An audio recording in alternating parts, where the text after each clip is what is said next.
Bapak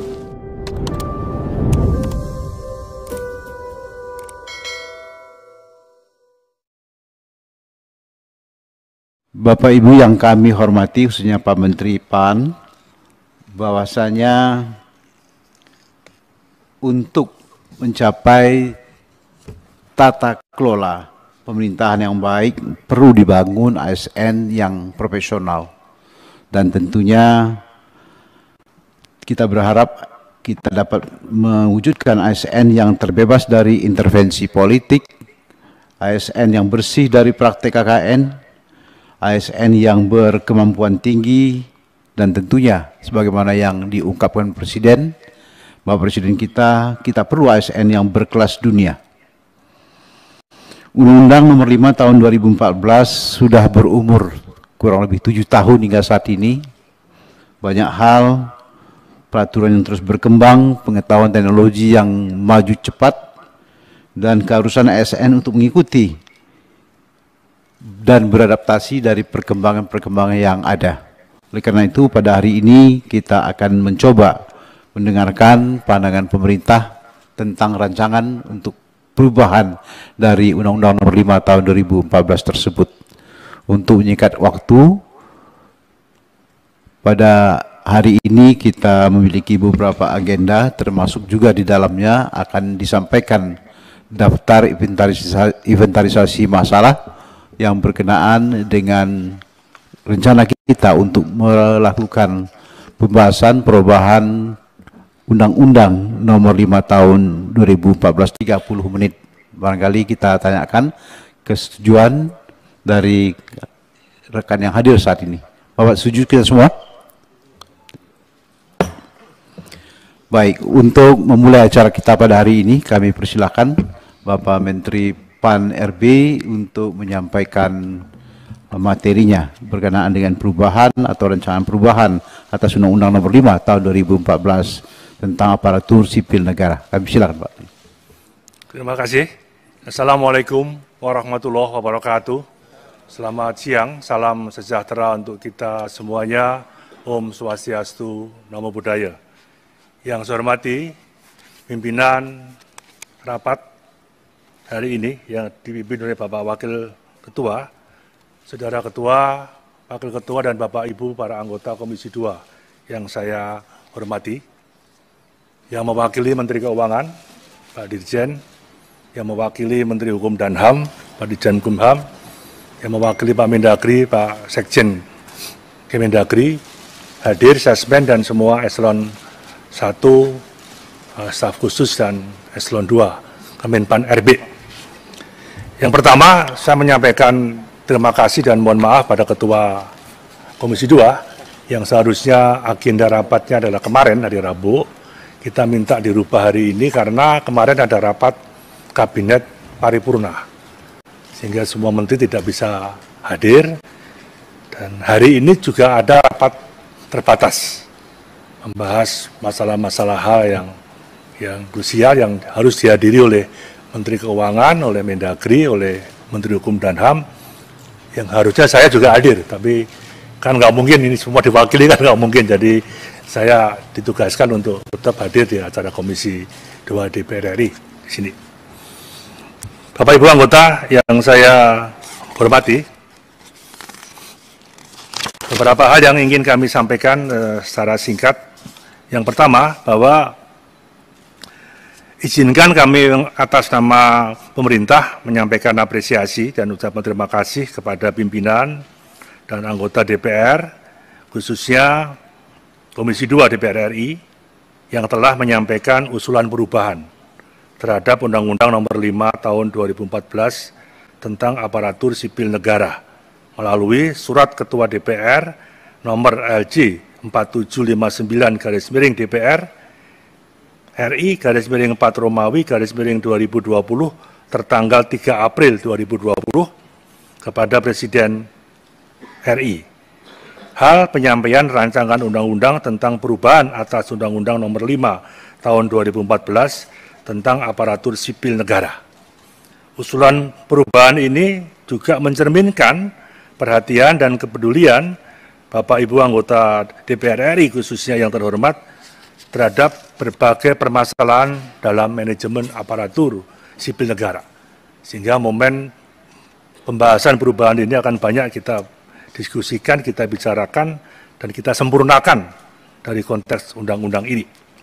Bapak Ibu anggota Komisi 2 DPR RI yang saya hormati, sebagaimana tindak lanjut daripada surat pimpinan DPR, Menseknek lewat surat dari Seknek tanggal 19 April 2020, hal rancangan undang-undang tentang perubahan atas Undang-Undang Nomor 5 Tahun 2014 tentang aparatur sipil negara kepada Menpan RB, kemudian Menteri Keuangan, Mendagri, Menteri Hukum dan HAM telah meminta kepada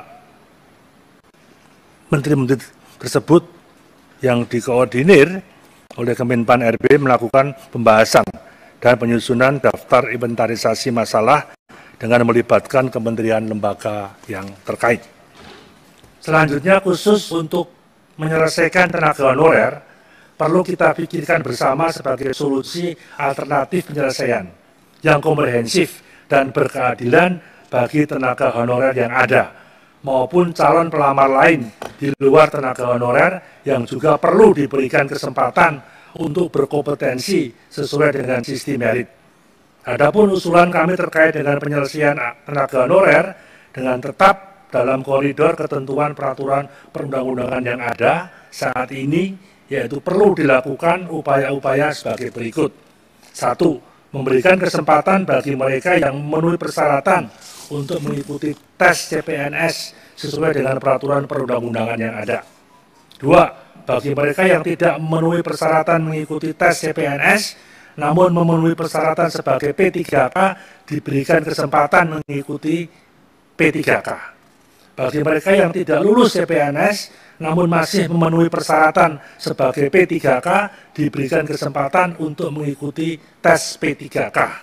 Bagi mereka yang tidak lulus tes CPNS maupun P3K, diberikan kesempatan lagi untuk bekerja sesuai dengan kebutuhan instansi pemerintahnya sesuai peraturan perundang-undangan dengan gaji yang disesuaikan dengan UMR di wilayahnya dan diberikan kesempatan sampai tahun 2023. Kemudian Kemenpan RB akan terus berkoordinasi lebih lanjut dengan Kementerian Keuangan, Kementerian Dalam Negeri, Kementerian Hukum dan HAM, dan pemerintah daerah untuk menyusun strategi menyelesaikan terhadap permasalahan tenaga honorer yang tidak lulus baik tes CPNS maupun tes P3K.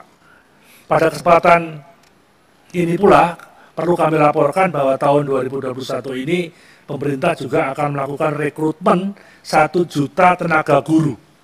Keputusan pemerintah merekrut 1 juta tenaga guru tersebut dengan menggunakan skema pegawai pemerintah dengan perjanjian kerja atau P3K pada tahun 2021 yang merupakan upaya pendek pemerintah untuk memenuhi tenaga pendidik.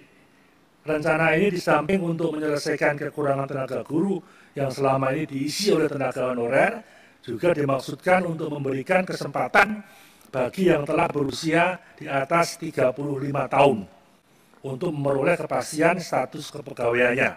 Rencana ini sudah dikaji sejak awal tahun 2020 bersama Kementerian Pendidikan dan Kebudayaan, Kementerian Keuangan, Kementerian Dalam Negeri, dan Badan Kepegawaian Negara. Yang kami hormati Bapak Ibu pimpinan dan anggota Komisi 2 DPR RI.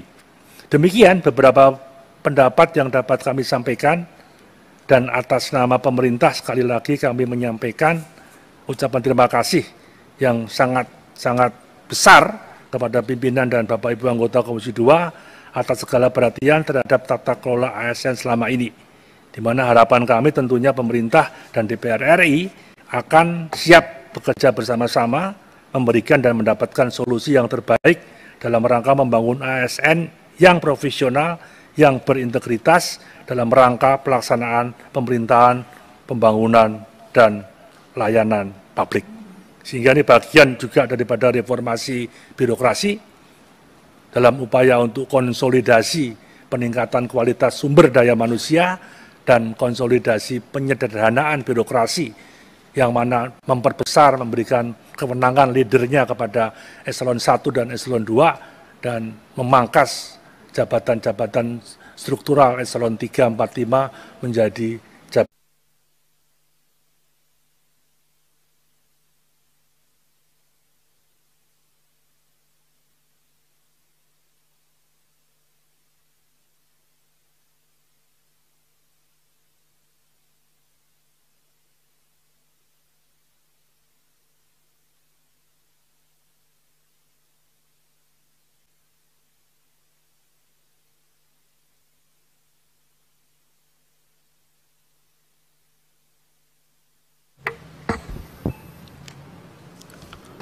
Hadirin sekalian yang berbahagia, baru saja kita laksanakan penyerahan DIM dari pihak pemerintah untuk pembahasan rancangan perubahan Undang-Undang Nomor 5 Tahun 2015 tentang aparatur sipil negara. Rekan-rekan sekalian dari Komisi 2, pada hari ini barangkali kita sudah memakluminya, kita tidak perlu melakukan pendalaman dan insya Allah kita akan mensepakati untuk kita segera membentuk panja untuk pembahasan ini.